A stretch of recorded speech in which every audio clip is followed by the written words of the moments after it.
got with me here in the studio, as I mentioned, Associate Director and Head of Advocacy at Africa Practice, Kimera Chetty. Good to have you, Kimera. Thank you very much for your time. It's not a contested legacy, but I suppose everybody would like to own a piece of it. Some in the legal practice would say his legacy would be that of transformation of the judiciary, especially he himself. I heard him saying recently, well, he's glad that the transformation of seeing the first woman Chief Justice is happening under his watch, which is a good thing, a feather on his cap. But others would want to give him, I suppose, accolades as far as navigating the challenges in the labor appeal court. Others would want to, of course, give him accolades as far as presiding over the state capture inquiry. How do you measure his legacy?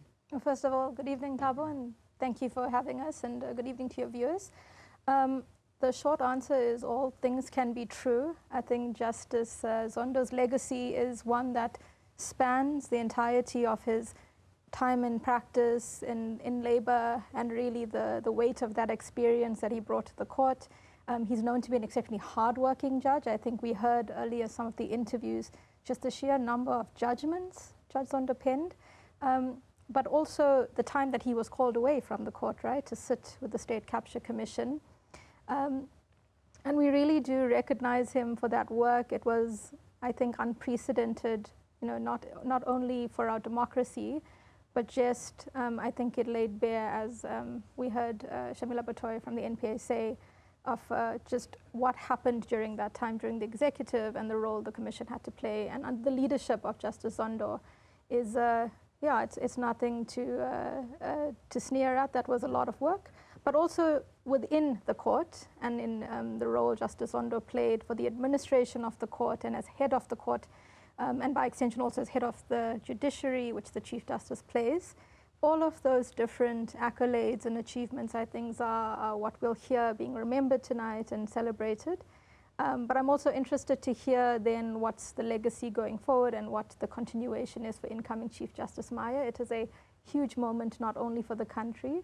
I know those in the legal profession are feeling like the key stakeholders, but all of us, those that are just citizens and interested in the continuation of our constitutional democracy, are really excited. Yeah. There's been a long-held belief, it's a long time coming. We've been ready for a woman Chief Justice for a long time now. And over and above that, Chief Justice, soon-to-be Chief Justice Maya, is exceptionally well qualified. An exceptional judge in her own right. So it's an exciting time. Is it the weight of that experience, you think, that would have ensured, I suppose, that the outgoing Chief Justice went very quickly from just being a lawyer in the 80s to senior judge positions? 1997, Labour Court judge. 1999, I mean, in just 2 years, he was a judge in the High Court. Again, in just a year, he was judge president. And very soon after that, went on, of course, to serve in the Constitutional Court, where he served for a good 12 years, becoming the Deputy Chief Justice in 2017, and very quickly thereafter, of course, even though for a short period of time of 24 months, the Chief Justice, if you look at that, how he quickly would have progressed through the judiciary. Absolutely. It's an impressive trajectory, to say, but also impressive given Chief Justice Zondo's background and some of the unique, obstacles that I think a lot of judges and legal professions of color had to endure during that time, making their way through a profession that really wasn't meant for many lawyers of color at the time. And I think fighting those battles, in addition to some of the perceptions, whether, the realities, whether real or perceived, of what was going on in the court at the time, I think something that Chief Justice Zondo can be really proud of is the gains made in transformation, and really laying that path open for a lot of young lawyers of color especially, and those who are aspirant judges, those who want to go to the bar, those who want to be part of the magistracy, and also just those who want to be in practice, or those of us on the sidelines who are qualified in the law but maybe not practicing. It's really inspiring. To see those kinds of trajectories where doors are sort of kicked open, and you see through the sheer weight of merit and competency and skill and experience, what's been possible under the constitutional democracy, especially so for the judiciary. Yeah. I find it quite interesting as I was reading one of the key judgments, I suppose, in his long career, including being a chairperson of the governing body of the CCMA, and of course being part of the member task team that produced the Labour Relations Bill that went on to be the Labour Relations Act, is the judgment that he would have penned on the Modise versus the Steves Spa in Blackheath, where the principle of Audi would have been emphasized. And quite interesting that later on in his life, as the chairperson rather of the Commission of Inquiry, that would have been an area that I suppose former President Jacob Zuma would contest, that I was not given a chance for my side of the story to be heard. So that's a good point. Most people don't know Chief Justice Zondo played a role in the initial drafting of what ended up being the Labour Relations Act. And I think that's also a testament to the legacy of his contribution to not only jurisprudence, but things that have withstood the test of time. And even in South Africa, I think our labour relations, our labour and employment law is really the envy of many other jurisdictions because of the emphasis on workers' rights and process. But certainly also the right to be heard and for the other side to be heard as a principle, and is absolutely a right that must be respected. And even former President Jacob Zuma had every right to ask for that right. And I think to see that interplay was really also for us enlivening as just ordinary citizens watching the Commission. I think the Commission also showed us a different side of what judges go through.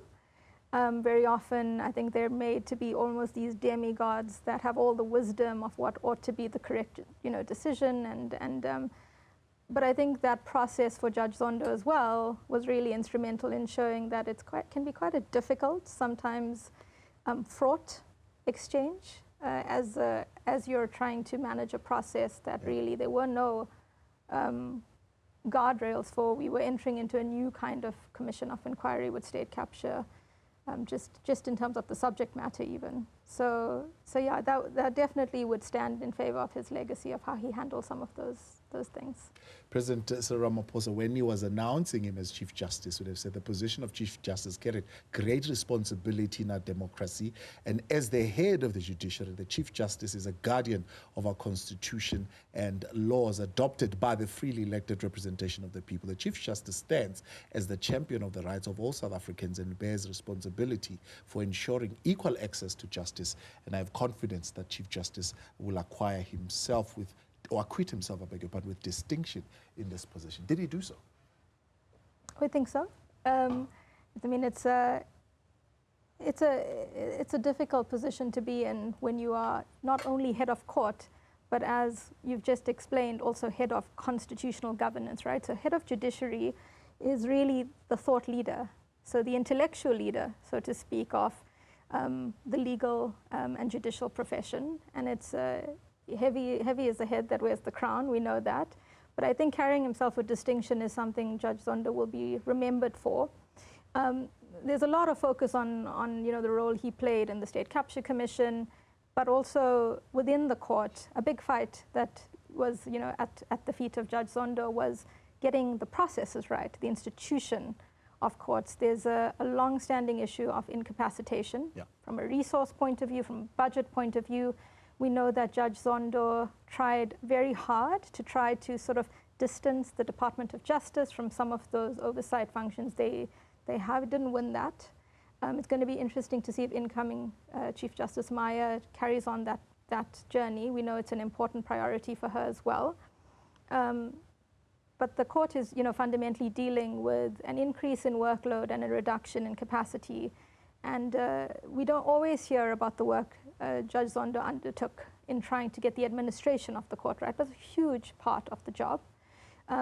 Because as much as we love to sort of delve into the intellectual poetry of some of the judgments we get out of the court, the practical realities of a functioning institution are just as important, right? So what is the environment in which judges are meant to carry out this important work? Yeah. And that was really a priority for Judge Zondo. Yeah, I remember in his interview, that's one of the things that I suppose he would have been pushed on quite significantly, the late issuing out of judgments. I mean, there's no other way of putting it, that some judgments would take a very long time before they come out. And one of the tasks really that he had to deal with in the short time that he was there was to try and bring that into correction. And we haven't gotten it right. Like, there's still huge delays. And those delays will continue, I think, until we do the hard work of figuring out how do we, first of all, treat the judiciary not just as this, constitutional bulwark and this bastion of all the wonderful things that we want for our democracy, but like any organ of state, one that needs sufficient budget and sufficient support from the other organs of state. If you'll allow me, I think we've gotten a little bit comfortable with the judiciary sort of being the mediator between the executive and parliament. There's a huge opportunity under this government of national unity for parliament. Lawfare, if you like, which we've seen playing out Lawfare, quite love that term. significantly these days. Everything. I mean, somebody was saying one thing good about our judiciary is that you can test anything in law. If I'm not happy about the color of my party's T-shirt, I can go and test it in the courts of law.